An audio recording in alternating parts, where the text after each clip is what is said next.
교제를 한번 나누시겠습니다. 사랑합니다. 네. 여러분, 올해는 장마가 아주 짧게 지나갔습니다. 날씨 보도하는 프로그램을 보니까 장마가 11일까지 소멸되었다, 그렇게 방송하는 것을 들었습니다. 비로 인해서 피해가 없어서 좋긴 하나 장마가 참 장마답지 않아서 좀 섭섭한 느낌이 좀 듭니다. 이제 긴 더위가 시작되겠습니다. 건강한 여름을 지내시기를 주의 이름으로 부탁합니다. 여러분, 이스라엘 사람들을 구약에서 히브리 사람이라 그렇게 말합니다. 이 히브리 사람들은 언어 사용에 있어서 아주 의미를 가지고 있는 그런 언어를 사용합니다.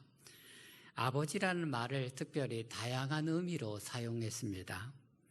혈연 관계에서 부모 관계를, 자식 관계를 우리 아버지라고 부르죠. 친아버지가, 자기를 낳은 친아버지가 혈연 관계에서 육신의 아버지가 되겠습니다. 그런데 이 아버지만이 아니라 먼 옛 조상들을 가리켜서 아버지라고 불렀습니다. 아브라함을 아버지라고 불렀습니다. 또한 이웃에서 존경받는 어른이 있을 경우에 그 존경받는 어른들을 지역사회에서 아버지라고 그렇게 사용했습니다. 이렇게 아버지라는 말을 다양하게 쓴 것은 의미가 있기 때문입니다. 이 아버지는요, 구약시대의 아버지는 절대적인 권한을 가지고 있었습니다. 아버지는 자녀들에게 재산을 분배해 줄 때 결정권을 가지고 있었습니다. 아버지가 하시는 대로. 이게 아버지가 가지고 있는 자녀들에 대한 결정권입니다. 심지어는 자녀들의 생사 열타권마저 가지고 있었습니다. 아버지가 자녀들의 생명을 주장할 수 있는 데까지 아버지의 권한이 미쳤던 것입니다. 아버지는 자녀들을 노예로 팔 수도 있었습니다. 그만큼 강력한, 해서는 안 되는 일이지만 그런 능력을, 권한을 가지고 있었다는 것이죠. 창세기 22장에서 아브라함이 그 아들 이삭을 하나님께 바치는 내용이 나옵니다. 이 아들의 생명을 하나님께 바치는 거 아버지가 할 수 있는 그런 일이 되는 거죠. 그만큼 아버지로서의 그 역할, 그 권한이 중요하고 힘이 있었다는 것을 보여주는 내용이 되겠습니다. 이처럼 다양하고 중요한 의미를 가졌던 아버지라는 말을 히브리인들은 하나님에게도 적용해서 하나님을 아버지라 불렀던 것입니다. 오늘 여러분과 이사야 선지자가 하나님을 아버지라고 부르는 내용을 같이 나눴습니다. 그리고 그 아버지는 또한 토기장이시다 하고 말씀을 하셨는데, 여러분, 이 말씀을 가지고 여러분과 함께 하나님의 은총을 같이 나누고자 합니다. 함께 말씀을 듣고 나눌 때 저와 여러분에게 믿음이 함께하기를 주의 이름으로 축원합니다. 여러분 함께 따라서 해보실까요? 아버지이신 하나님은 계약관계 때문입니다. 자, 여러분, 하나님과 우리가 하나님을 아버지라고 부르는 것은 그 이유 없이 부르는 게 아니고 계약관계에서 아버지라고 부른다는 말씀이 되겠습니다. 여러분, 성경 말씀 아버지라고 부르는 8절을 한 번 더 읽어보시겠습니다. 같이 읽겠습니다. 그러나 여호와여, 이제 주는 우리 아버지시니이다. 우리는 진흙이요 주는 토기장이시니 우리는 다 주의 손으로 지으신 것이니이다. 여러분, 하나님과 이스라엘, 하나님과 인간의 관계에 대해서 먼저 생각해 보겠습니다. 여러분, 하나님의 아들인 예수님은 하나님과 본질적으로 같으신 분이라 성경은 그렇게 가르칩니다.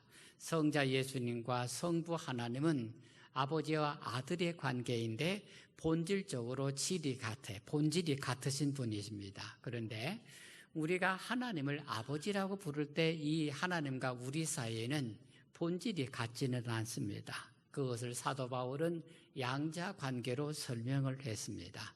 하나님이 우리를 아들 삼으셔서 우리가 하나님의 자녀가 되었다는 것입니다. 이렇게 하나님이 우리를 양자 삼으신 것, 그걸 가리켜서 성경은 언약이라고 말합니다. 이 언약은 계약이라는 말과 같은 뜻입니다. 하나님께서 이스라엘을 택하기 위해서 언약을 체결하셨어요. 오늘날에도 사람들이 어떤 관계를 맺기 위해서 계약을 체결하는 경우가 있습니다. 계약 당사자 간에 그 내용이 적힌 문서를 만듭니다. 그리고 그 문서에 각기 도장을 양쪽에서 찍게 됩니다. 그래서 도장이나 사인을 함으로써 이 계약 관계가 성립이 되게 됩니다. 아무리 문서 내용이 좋아도 도장이 없으면, 사인이 없으면 계약 관계가 성립되지 않죠. 하나님과 이스라엘의 관계도, 하나님과 인간의 관계도 언약에 의해서 성립되었습니다. 계약이 있었다는 말입니다. 출애굽기 19장 5절에 하나님께서 이렇게 말씀하세요. 이스라엘 백성들이 내 말을 잘 듣고 내 언약을 지키면 이스라엘은 내 소유가 될 것이다 하셨습니다. 이 하나님의 언약을 통해서 이스라엘은 하나님의 백성이 되고 하나님은 그들의 하나님이 되셨다는 것입니다. 구약 성경에 보면 모든 계약은요, 피 흘림, 즉 생명을 담보로 이루어졌습니다. 하나님과 인간의 계약뿐만 아니라요, 인간과 인간의 계약에 있어서도 생명을 담보로 이루어진 것입니다. 하나님께서 이 아브라함과 언약을 맺으실 때 그 내용을 보면 하나님 앞에 희생제물을 드릴 때 희생제물을 하나님이 불을 보내서 태워서서 그리고 그것을 증거하시는 내용을 나오게 됩니다. 창세기 15장 9절부터 17절에 하나님께서 아브라함에게 언약을 하세요. 무슨 언약이냐면요, 땅을 주겠다, 자손을 주겠다고 언약을 하세요. 이 언약을 한 다음에 아브라함이 그 언약을 받고 나서 하나님 앞에 제물을 드립니다. 암염소, 암소, 순양, 산비둘기, 집비둘기를 둘로 딱 반절을 쪼개서 제단 앞에 펼쳐 놓습니다. 고대 시대에 계약을 할 때요, 그렇게 계약을 냈어요. 짐승을 잡아서 반절 딱 쪼개서 그래서 제단에 놓아서 양쪽에 계약을 했던 것이 고대의 계약의 관습입니다. 그때 하늘에서 불이 내려요. 불이 내려서 제단 앞에 놓아있던 둘로 쪼개진 그 짐승 사이로, 쪼갠 짐승 사이로 하나님의 불이 쏙 하고 지나갑니다. 그게 무슨 표시냐면 하나님과 아브라함 사이에 땅과 자손에 대한 계약, 언약이 성립되었다는 뜻이 되겠습니다. 또 출애굽기 24장 6절부터 8절 보면 이스라엘 백성들이 모세의 중재를 통해서 하나님과 언약을 맺게 됩니다. 모세가 짐승의 피를 양푼에 담아서 제단에 뿌리면서 이렇게 선포합니다. 이는 여호와께서 이 모든 말씀에 대하여 너희와 세운 언약의 피니라. 하나님께서 모세에게 주신 말씀 모세가 다 일일이 다 선포를 했어요. 그 다음에 짐승의 피를 가져다가 제단에 뿌리면서 이제 선포하는 것입니다. 이 하나님의 말씀이 너희와의 사이에 계약이, 언약이 성립이 되었다 하고 제단에 피를 뿌리게 되는 것입니다. 이렇게 하나님의 모든 언약은 피를 뿌림으로써 생명을 담보로 해서 하나님과 백성 사이에 계약이 성립이 되었다는 것입니다. 그런데 여러분, 하나님께서 언약을 통해서 이스라엘과의 관계를 이렇게 맺으셨지만 처음부터 하나님을 아버지라고 고백할 수는 없었습니다.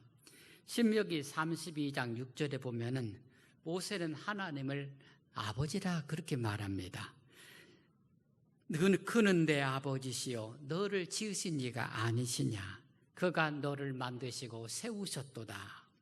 모세는 하나님을 아버지라고 하였지만 그때는 이 아버지를 친밀하고 사랑스러운 아버지로 인식할 수가 없었어요. 고대 시대에는 하나님을 모세는 아버지라 알려줬지만 모두 다 하나님을 두렵게 여겼어요. 하나님 무서우신 분이라고 그렇게 다 여긴 것입니다. 하나님은 사랑스러운 아버지가 아니시고 무섭고 두렵고 경외하고 그분을 뵈면 죽는 것으로 그렇게 인식을 했던 것입니다. 그래서 역사 속에서 이스라엘 역사를 보면요, 하나님의 이름 자체를 잃어버린 때가 있습니다. 하나님의 이름을 못 부르니까. 왜? 하나님은 두려운 분이라서 그분의 이름을 부르기가 어려우니까 이름을 안 부르다 보니까 하나님 이름 자체를 잃어버릴 때가 있었어요. 그만큼 하나님은 두렵고 떨리는 분이기 때문에 하나님의 이름을 부르는 것을 두려워하였던 것입니다. 그러므로 모세가 하나님을 아버지라고 가르쳐 주었지만 사람들은 그 하나님을 친절한, 사랑스럽고 자유로운 아버지로 그렇게 인식하기가 어려웠다는 것입니다. 그래서 여러분, 오늘날 우리가 하나님을 아버지라고 친절하게 친밀하게 부르는데 이렇게 하나님을 우리가 아버지라고 자유롭게 부를 수 있는 것은 예수님으로부터 시작된 것입니다. 예수님은 언제나 하나님을 대해 말씀드릴 때 내 아버지 그리고 아빠, 아버지 이렇게 말씀하셨어요. 그래서 이 예수님을 따라 신약에서는 하나님을 아버지로 부르게 되었습니다. 성경은 이 예수님을 통해서 우리에게 이루어진 구원을 가리켜서 구약의 언약과 비교해서 새 언약이라 그렇게 가르칩니다. 예수님은 마태복음 26장 28절에서 이렇게 말씀하셨어요. 이것은 죄 사함을 얻게 하려고 많은 사람을 위하여 흘리는 바 나의 피 곧 언약의 피니라 라고 하셨어요. 예수님께서 십자가에서 자신의 몸을 희생하셨어요. 피를 흘리셨죠. 그리고 주님께서 자기를 희생하셔 죽으셨어요. 그래서 예수님의 죽음을 통해서 우리의 죄가 다 용서받아서 우리가 하나님의 자녀가 된 것입니다. 구약에서 하나님과 인간 사이에 계약을 맺을 때는 뭐가 필요했죠? 짐승의 피가 필요했습니다. 신약에서는 짐승의 피가 아니라 예수님께서 십자가의 죽으심으로 말미암아 예수님의 십자가의 보혈이 하나님과 우리 사이의 언약, 새 언약의 표징이 된 것입니다. 그래서 우리가 하나님의 자녀인 것은 그 이유는 예수님께서 십자가에서 우리를 위해서 보혈을 흘리셔서 하나님과 우리 사이에 언약이 성립이 되었기 때문이래. 하나님과 우리 사이에 계약이 이루어졌어요. 하나님은 우리를 하나님의 자녀 삼으시고 우리는 하나님을 하나님 아버지로 모시게 되는 것. 이게 하나님과 우리 사이의 계약의 표징이 예수님의 십자가의 보혈로 계약이 성립된 것이라 그런 말씀입니다.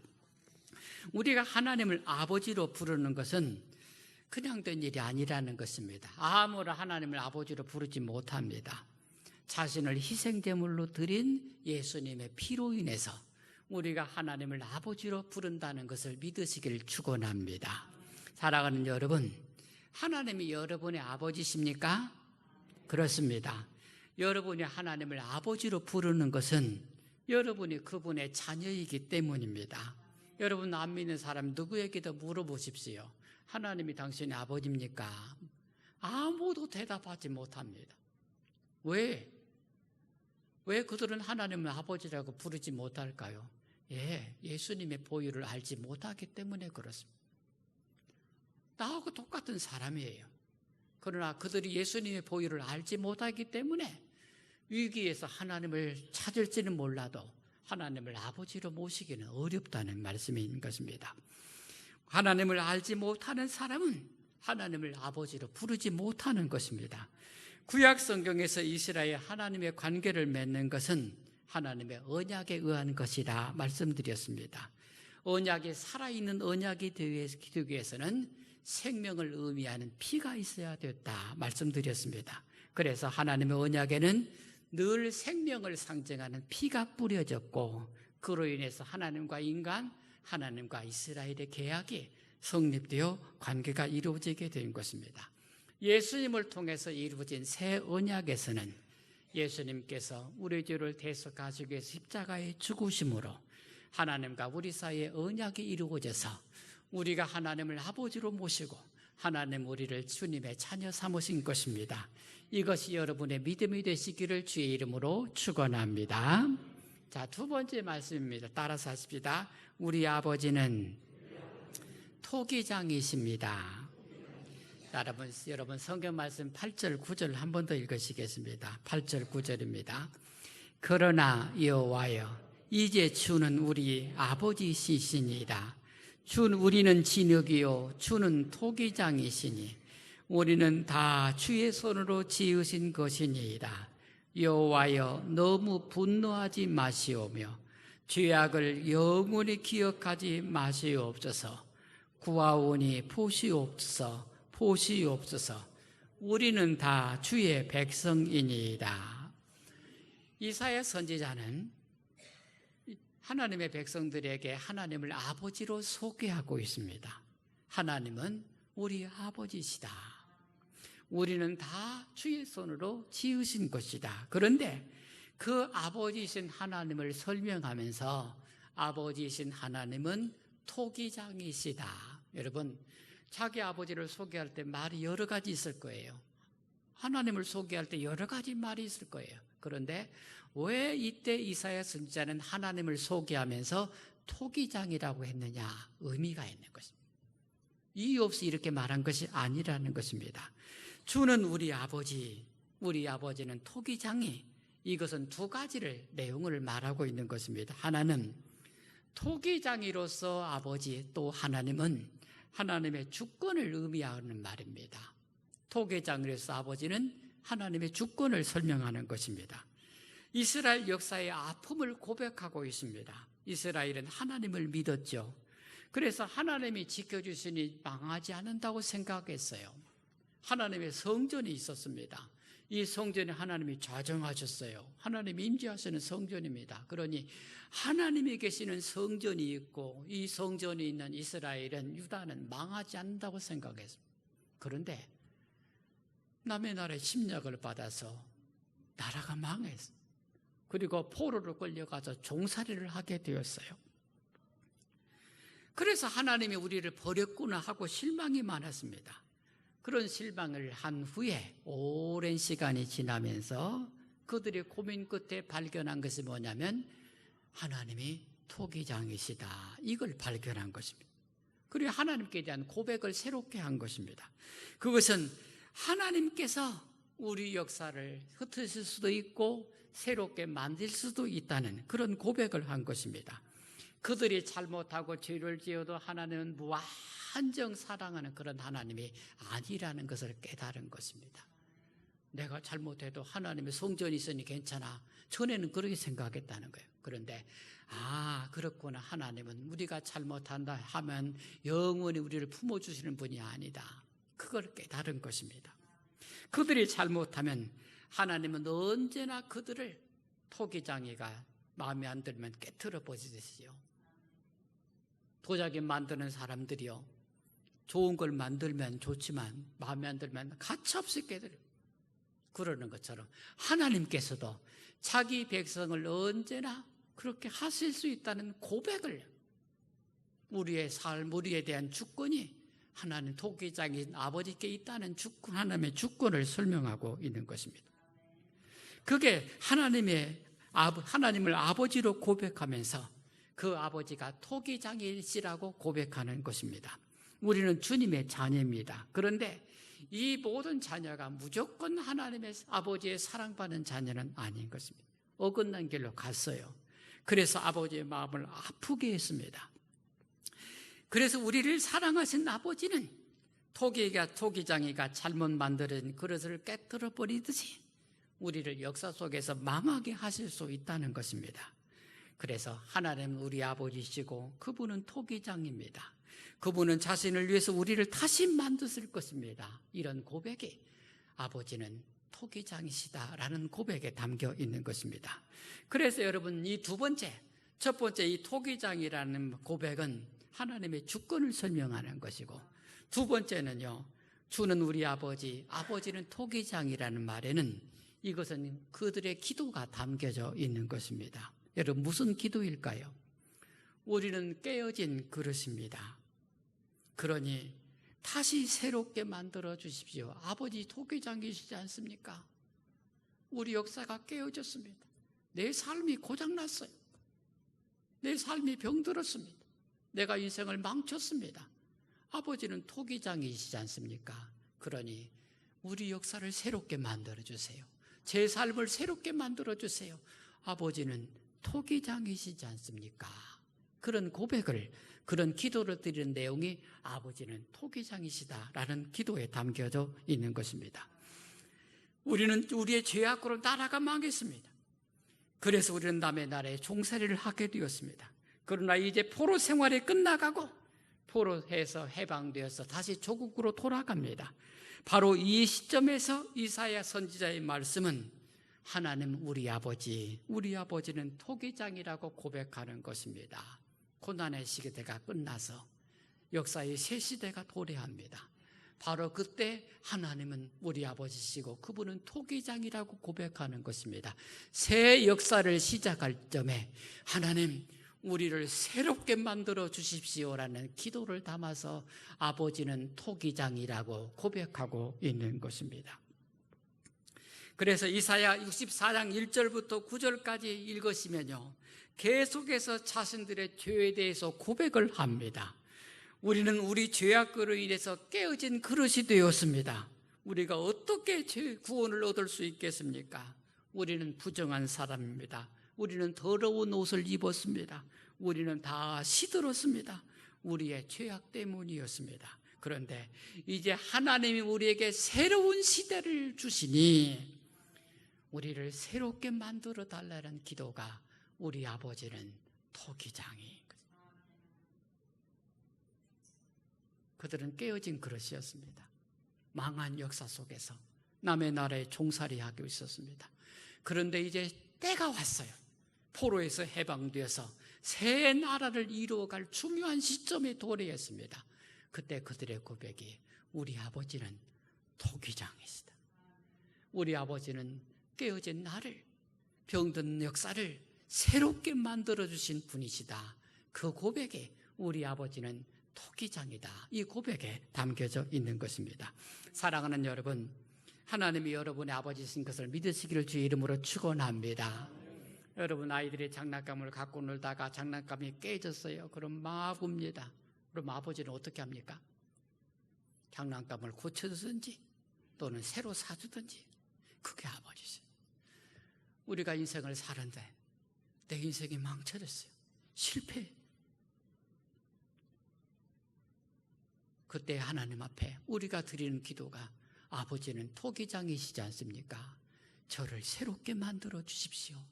바로 이 고백이 오늘 이사야 선지자가 자기 백성들에게 선포한 하나님의 말씀인 것입니다.